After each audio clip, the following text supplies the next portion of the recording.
Are you a member of the NRM? No. Yes. I've been in NRM until when you were pushed out. Are you a member of the NRM? I've been in the NRM. He won't say I'm quitting NRM. He's walking and out, depending on the interests and what is being given.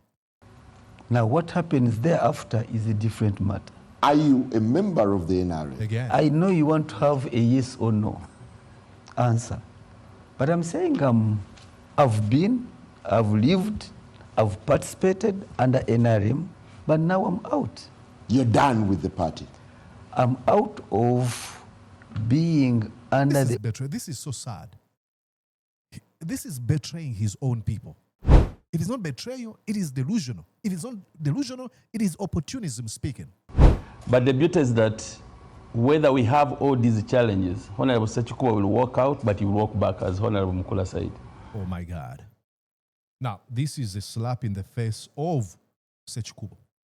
And because they know him, he's an opportunist. This is why this gentleman is able to say that Ssekikubo will walk out and walk in. He doesn't really care about how his supporters were treated. That's why he says he will walk out and he will walk in. So all his complaints he's raising, he knows that once he receives a call from Museveni and says, hey, I'm giving you $200 million, can you shut up? Immediately, Ssekikubo will betray every single statement of what he's saying. It is sad. If you are the speaker, you are the third most powerful person in the country. Let's be honest about this. Come on, there's nothing like honesty. That is according to the books, according to the Constitution. But do you want to deceive yourself, Theodore Ssekikubo, that Nabanja is the third most important person in Uganda, ahead of Salim Saleh, Kelebaka and Wanaho, and Muhoozi Kainerugaba? Museveni uses these positions as pawns on his political chessboard. He doesn't really care. Nabanja? Or do you want to deceive yourself that Jessica Alupo, the vice president,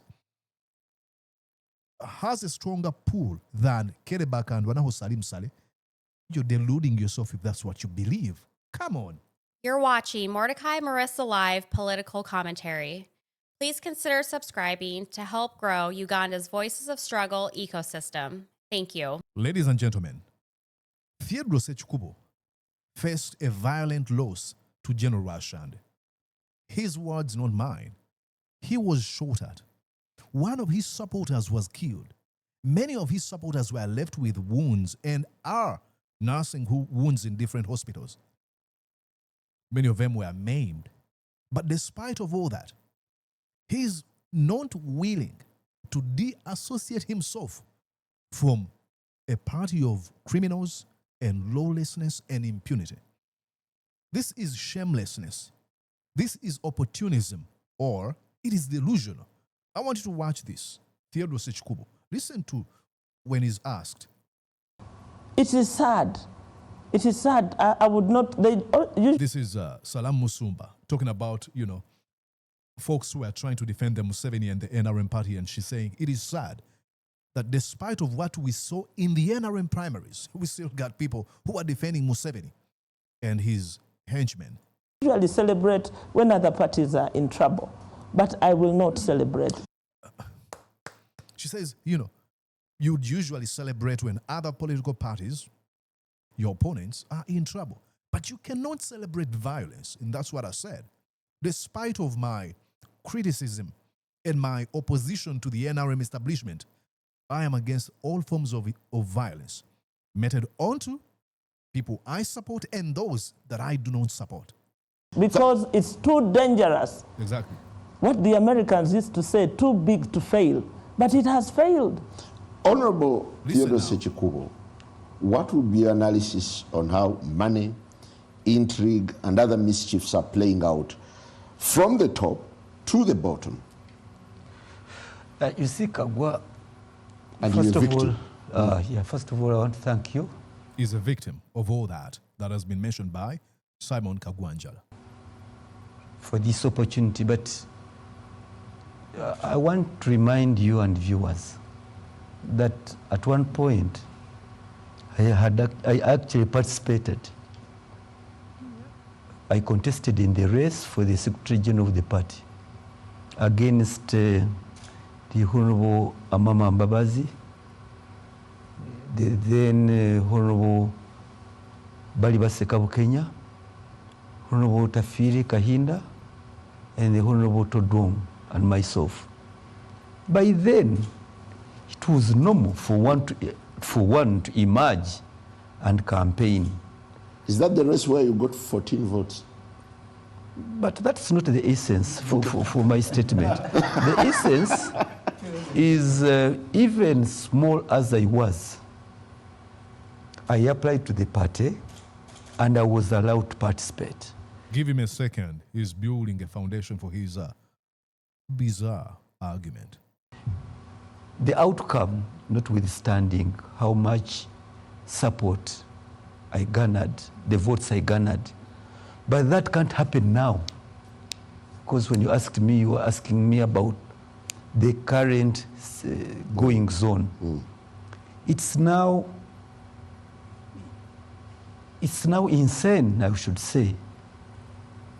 It's unimaginable how the candidates, they've been visiting districts. I've not seen here. I don't know how he thinks he'll go about his campaigns. But what has been happening is that members who are aspiring, who are campaigning now for vice chairmanship, coming to a district and dishing out 2 million shillings to each potential delegate.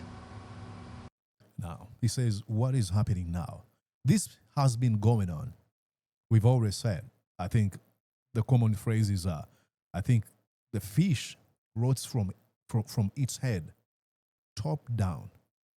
The President of the Republic of Uganda bribed members of parliament in 2005 to amend the constitution to remove the age limit clause in the constitution. That's where it started. You cannot complain about it right now. There's a foundation. And when you say they're doing it now, you either being delusional, willfully ignorant, or opportunistic. This is what Museveni did in 2005. How many years ago? 20 years. And that is done at a regional level. This is why I'm saying that if it was at my time, I wouldn't have participated. So what is happening now is we are running amok. The party, we have run amok, and nobody is calling to order this kind of open. You've had the president. Nobody's calling to order this kind of open commercialization of politics, and I'll tell you why. This is a direct message to Museveni. He believes that he should be calling to order this bizarre trend. The reason as why Museveni doesn't call this to order is because that's how he wants this to be. Pronouncing himself. No, excuse me. It has been building up. Thank you. It has been building up 20 years ago, not actually 5 or 10 years ago, or even 20 years ago. Might be 30 years ago. So you can't complain about it now, yet it's been the norm, the culture, the feature. It's not a bug in the NRM operations. This is the modus operandi. This is how they operate. Under the watchful eye of the chairman of the party. I don't want now. Thank you. Thank you. Under Museveni stewardship. It has been going on. You cannot complain about it right now. There were so many years for you to complain. And the reason that's why you're complaining about it right now, it is because you lost in these NRM primaries. And in my small vocabulary, that's called opportunism. And 2, double standards or hypocrisy, if you may. Why haven't you been complaining in the past? It's been going on. Not refer to him as the president, but refer to him as the chairman of the party. Nobody is reining in on these candidates. You want to suggest the president is merely paying lip service? No, what I'm saying is that it has been building up. He's coming out today. Today is the 21st. When tomorrow we are starting. The whip should have been cracked when these candidates were traversing the country, when they were inviting delegates to Kampala. And the question is, where do you get that money? The president is the final consumer of all intelligence in this country. Now the question is, how has this been going on without drawing his attention? Come on. Either you're a liar, a complete charlatan. It is because that's how he wants it to be. Do not pretend as though you're giving benefit of the doubt. Like you said, that's the top consumer of all the intelligence in the country. He knows.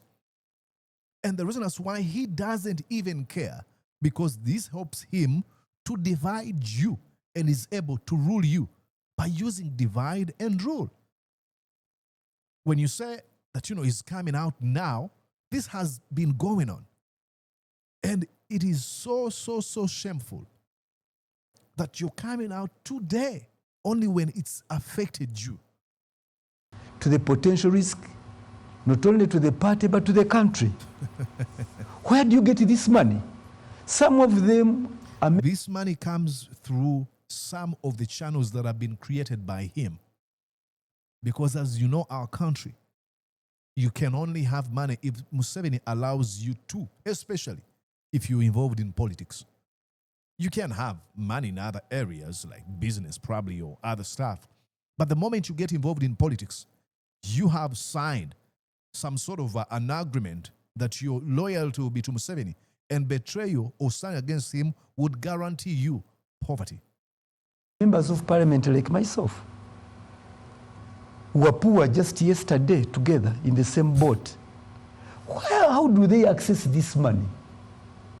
I haven't seen you question where Caleb Akandwanaho, famously known as Salim Saleh, gets all this money he usually dishes out to funny guys, comedians, musicians, and random folks. We haven't seen you. Don't even launch an inquiry as a member of parliament to say, let's ask ourselves. We've heard that, he's giving out 5 billion to a group of these folks or musicians, whatever, different associations. How come you've not questioned that? Why is it a very important question to ask and get answers only when it's affected you? It's hypocrisy.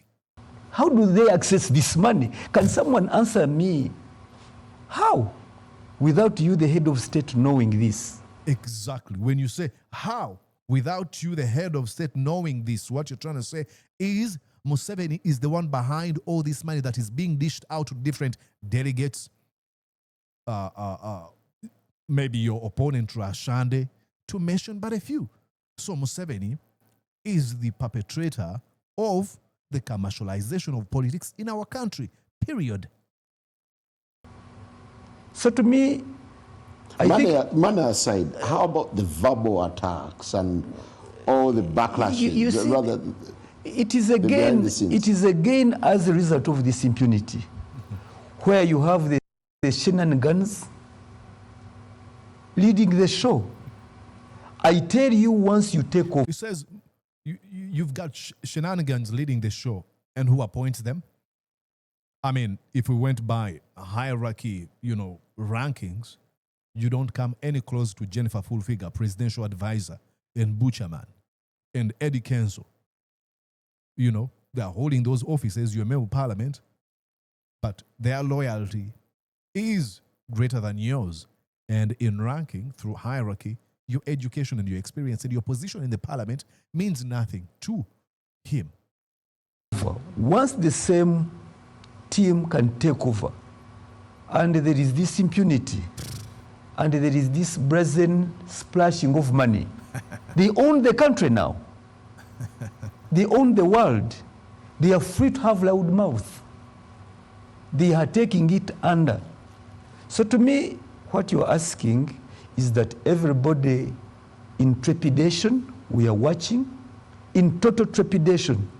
And I'm sure even the president, leave alone the address, cracking the whip will take long. And I don't expect to see anybody disqualified. I wonder why. Because the whip would lead to automatic disqualification. Exactly. You know that Museveni has been giving you, providing lip services He's not going to do anything, like you said. Ignore. Leave alone the speech. And nobody's going to get punished because, it is him endorsing this type of division.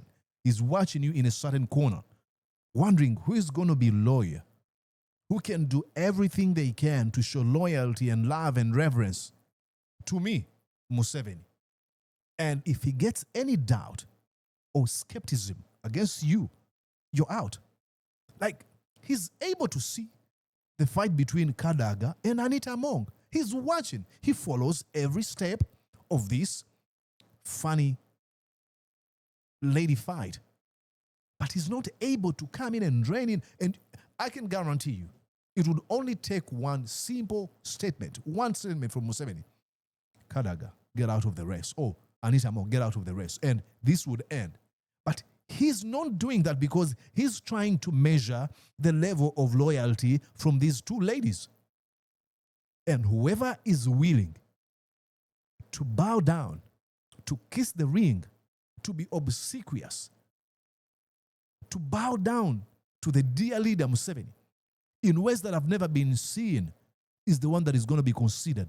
Because as he realizes that he's in the final band of his misadministration, loyalty is more important than potential.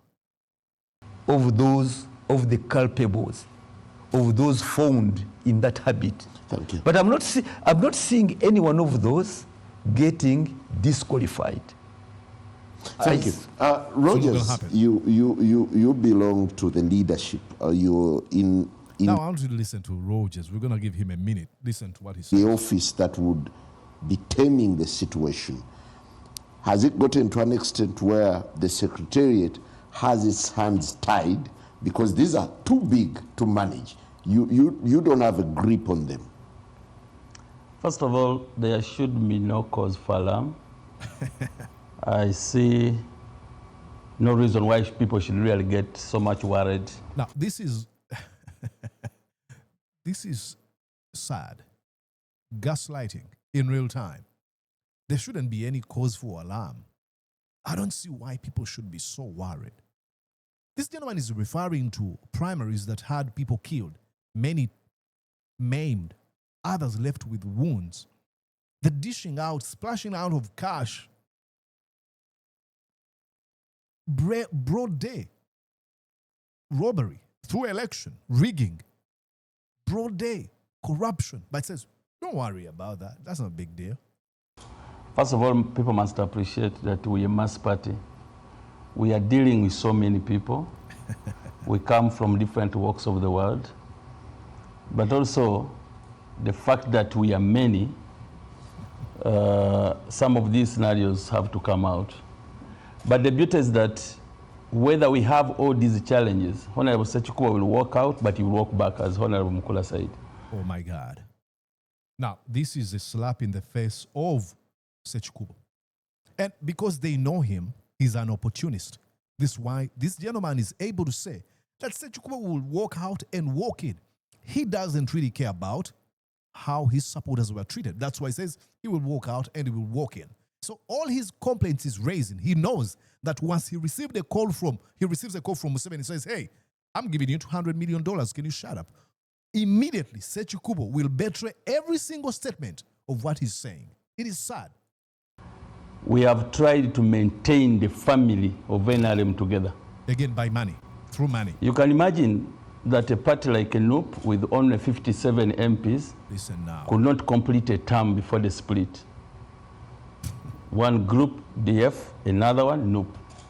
Even the FDC that you would think perhaps had tried one term or two, you could still see that now you have PFF, you have FDC. Now, again, it's so sad. These folks are not able to at least look themselves in the mirror. The question here is about money, and that's what Ssekikubo is actually raising. And when you talk about the two factions that came out of single parties like the FDC ending up with a PFF and NUP with DF, again, it is willful ignorance not to know the root cause of this division. It was as a result of Mathias Mpuga awarding himself alongside NRM loyalists 500 million shillings. NUP said, no, you either apologize, take back that money, or you're out. Simple. So you realize that, again, the reasons why these parties are being divided, loyalty is broken, and you have the emergence of new political parties, it is because, again, the question of money. It is Museveni's hand, invisible hand, behind the division in these parties you're talking about. Let's go to FDC. You know what happened. These folks received money, huge sums of money from Museveni during the 2021 elections. And as a result of that, you have the emergence of PFF. Again, it goes back to Museveni.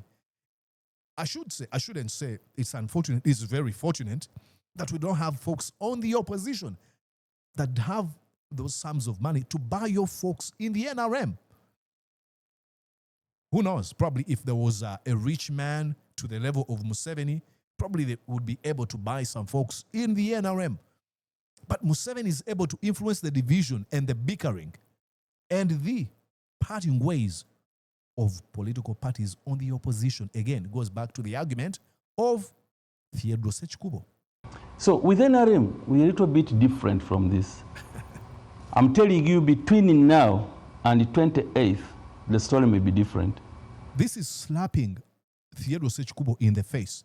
Between now and the 28th, the story is going to be different because they know as they're getting close to the delegates conference of the NRM, Museveni is going to be making final decisions alongside Kelebak and Wanahu.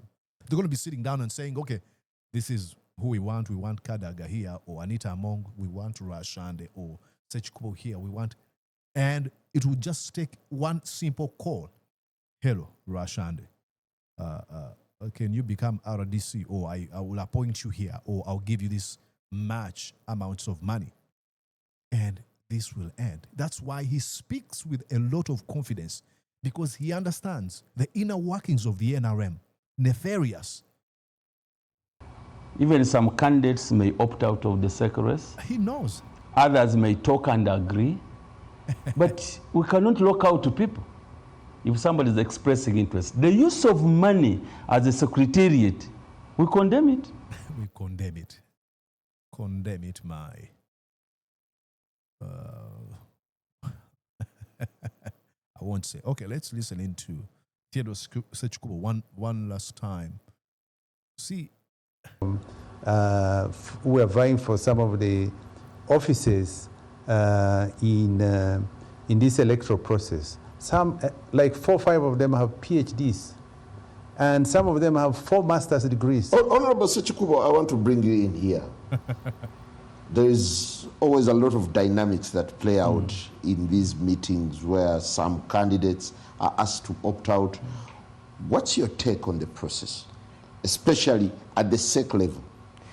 Exactly. That's where I was itching to intervene. Okay. But he has been my senior in the party. And the Honorable Captain... He has been. He has been for this long time. And when he says he has been, and Simon Kagwanjala insists he is, he's trying to play some sort of funny game of trying to identify as though he's independent when he says he has been. He wants to address himself as former member of the NRM, and they're telling him, oh, he is. But he won't openly announce that I'm coming, I'm quitting the NRM, because he knows once he does that, then he has his chances of receiving a call from Museveni are diminished immediately. And Honorable Captain Mike Mukula is aware, exactly as you put it, that at one point the president came out and guided that the first national vice chairperson, Alhaji Moses Chigongo, should remain. You remember the late Hakim Lukenge had stood against him.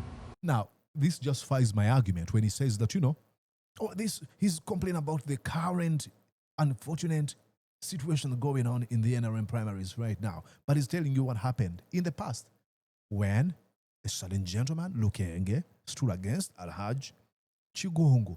Museveni intervened and said, hey, toka. Kwenda.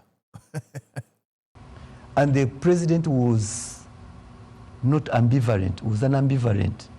He gave directions. And lack of ambivalence to Mr. Museveni comes with threats to life, bribing, coercion, intimidation, to mention but a few. When it says, oh, he wasn't ambivalent, oh, do you know what that means to them? And that's how the matter was settled. Alhaji Moses Chigongo remained the first national vice chairman. Because Museveni ordered. Even this time round, I'm saddened when I hear the vice chairman, NRM, Honorable Mike Mkola, appearing extremely weak and sick, so feeble that they can't give direction. Hey, Gabe, come on. Tell me where the mind of this man is. The reason is why he appears feeble and cannot provide direction because they receive orders from the cult leader, the dear leader, Yoweri Kaguta Museveni. He's not able to give a firm position in his arguments because he's waiting for the decision that are going to come from Museveni and Salim Saleh. Simple. So that's why when he comes on this kind of, talk shows, he's going to give some nebulous, vague, uncertainty positions until he knows what Museveni and Salim Saleh have decided. Then we'll come back on the show. Oh, we told you, Museveni. I can guarantee you, if these folks were able to invite Mukura after the 28th, Mukura is going to be very confident and firm in what he says. But now he's feeble. They cannot do nothing because they serve at the behest of Museveni, and whatever he wants is what is done. There's nothing like democracy or mutual respect and come on. No, not that. But ideally, and really in real terms, what is your purpose as SEC if you can't give guidance on... The purpose of SEC is to kiss the ring, to bow down, to give praises, to provide obsequiousness and loyalty, unquestioned loyalty to Museveni, period. To help him build some sort of an image of leadership around him. To help him justify to the outside world that, hey, there's something like a political party in Uganda, period. Nothing really. On such an explosive matter, where you've done us well, you've first given us highlights of the various statements. And you should have plucked it from there.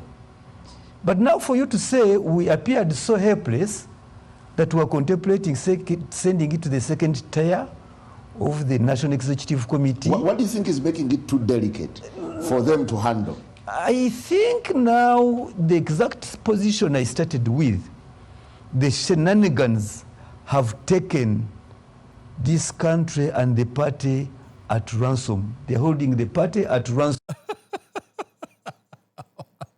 Oh boy, the shenanigans have taken over the party and the country.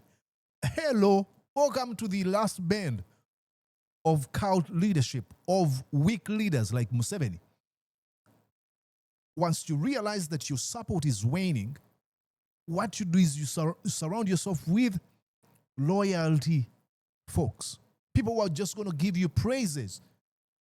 Oh, they have taken over. Okay. I don't know why.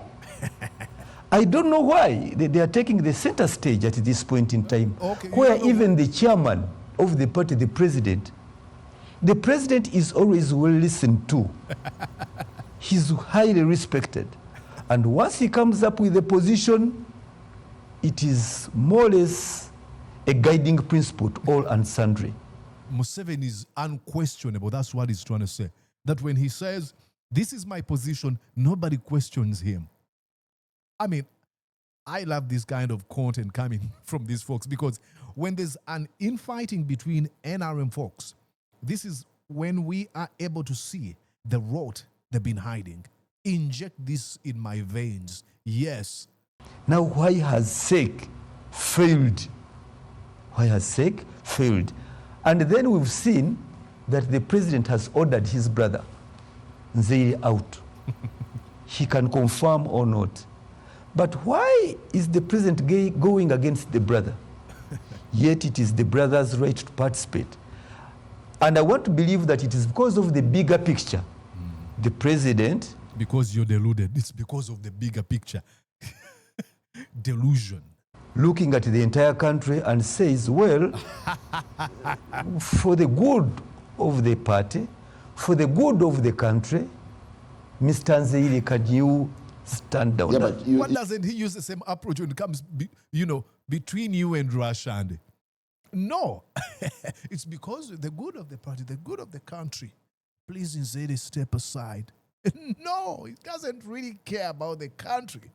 It is his own interests. You sound as if you want to project Honorable Mukula as being disingenuous. He said members are bowing out voluntarily in the name of harmony. No, but I've said it is running, it is coming out as an outcome of the SEC meeting that the president has ordered Mr. Nzeiri to step aside of this race.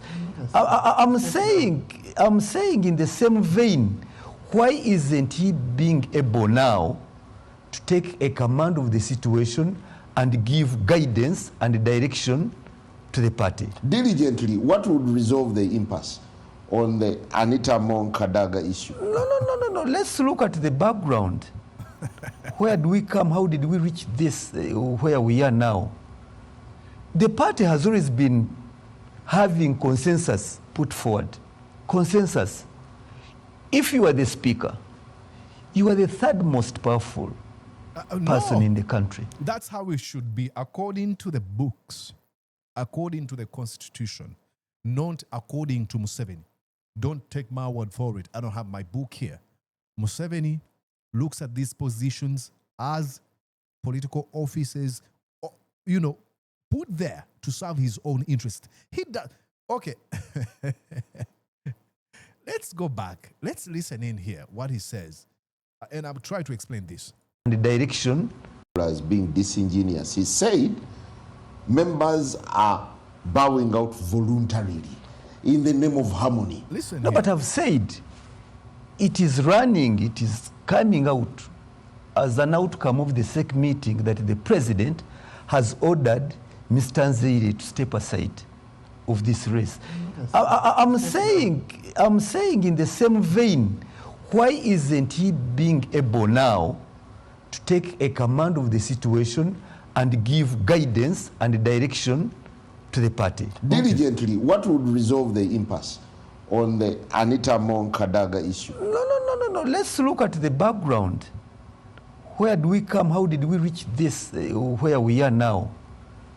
The party has always been having consensus put forward. Consensus. If you are the speaker, you are the third most powerful person in the country. Let's be honest about this. Come on, there's nothing like honesty. That is according to the books, according to the constitution.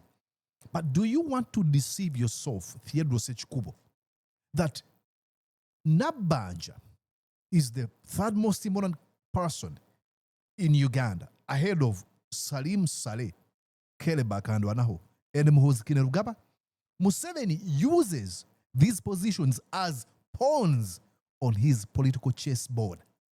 He doesn't really care. Nabanja? Or do you want to deceive yourself that Jessica Alupo, the vice president, has a stronger pull than Kelebaka and Wanaho Salim Saleh? You're deluding yourself if that's what you believe. Come on. And now, if the party can allow you to continue as such, must you also say I need this, it is for the speaker. And I start to be corrected. I've seen a caption. Sekikubo, A moment. Could I help you a little bit here? A moment. I've seen a caption saying that the second vice national chairperson is the speaker. Since when was it tied to that? I think we come out in our individual capacities to offer ourselves, irrespective of where you come from. Okay, he goes on into his gibberish, mental gymnastics, word twisting.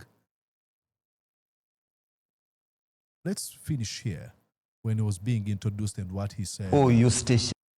Well, Mr. Rogers Mulindwa, Listen to the introduction. the deputy spokesperson of the National Resistance Movement. You can as well call me honorable, no problem. Aha. Don't worry. Good luck. Well, Honorable Theodore Ssekikubo. Listen. The man now in the eye of the storm, having denounced the party. How may I describe you now? Well, Renegade or ex-member? No, you say Sekikubo, who is standing as independent candidate. Imagine that. Despite of what happened to his supporters, what they've done to him, is not able to denounce that he's quitting the cabal of thieves and criminals. Imagine that. So I think you have to say Sekikubo, who is running as independent. With all what is said and what he thinks of what has become of the NRM, he cannot. This is betrayal. If it's not betrayal, it is delusional. If it's not delusional, it is opportunism speaking.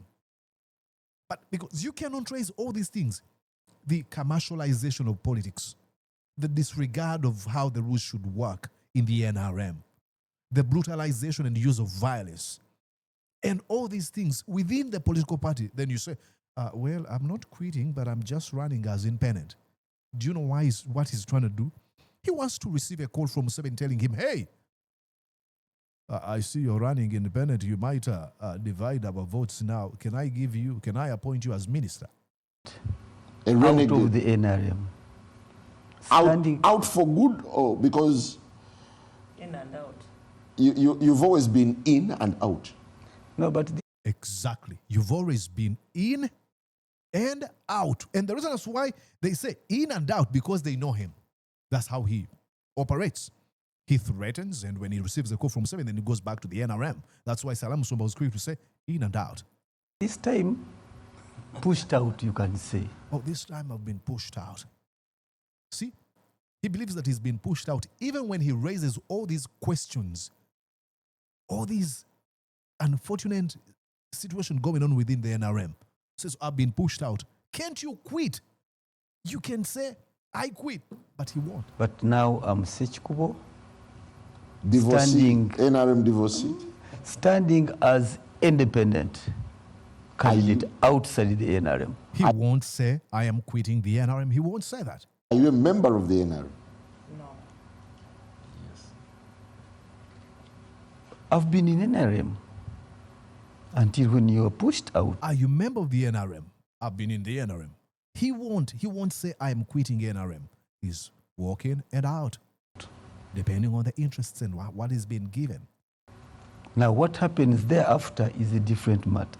Are you a member of the NRM? Again, I know you want to have a yes or no answer, but I'm saying I've been, I've lived, I've participated under NRM, but now I'm out. You're done with the party. I'm out of being under this is the betrayal. This is so sad. This is betraying his own people. auspices of NRM. I don't know how you may take it, how you define it, but I hope I'll add some beef to that. That's so sad. Let's even end this conversation. That's NRM for you. These are folks. They don't have interests of the people they claim to represent. Look at that gentleman. I mean, tell me how you say all these things are going on in the NRM, but I won't quit. I won't even denounce my membership. And one might argue, oh, Mrisa, maybe he believes that he can help rectify whatever that's going on.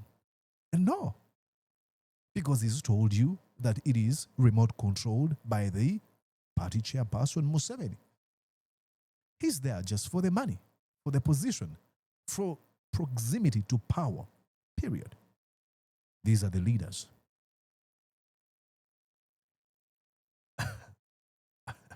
What?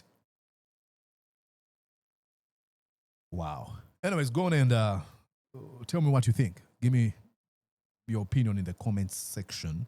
And I would really, really, really appreciate and invite other people to come and see. I know videos like these don't usually get the attention they deserve because of the biasness so many folks have towards the NRM. But if we gonna challenge them, we have to understand what they operate. That's why I took time to see this. You have 4 folks from the NRM, Mukura, Ofono Opondo, Mulindwa, and Theodore Ssekikubo, and you only have one opposition voice. When I saw this, I thought that was very interesting because I knew I would get myself, invited into the unfortunate inner workings of the NRM, and indeed, I got what I wanted. So tell me what you think, and like the video, share it, and subscribe to the feed. My name is Mordecai Murisa, and I wish you a wonderful time. Bye-bye. Did you enjoy what you just watched? I'm sure they did. I'm going to guess that you did.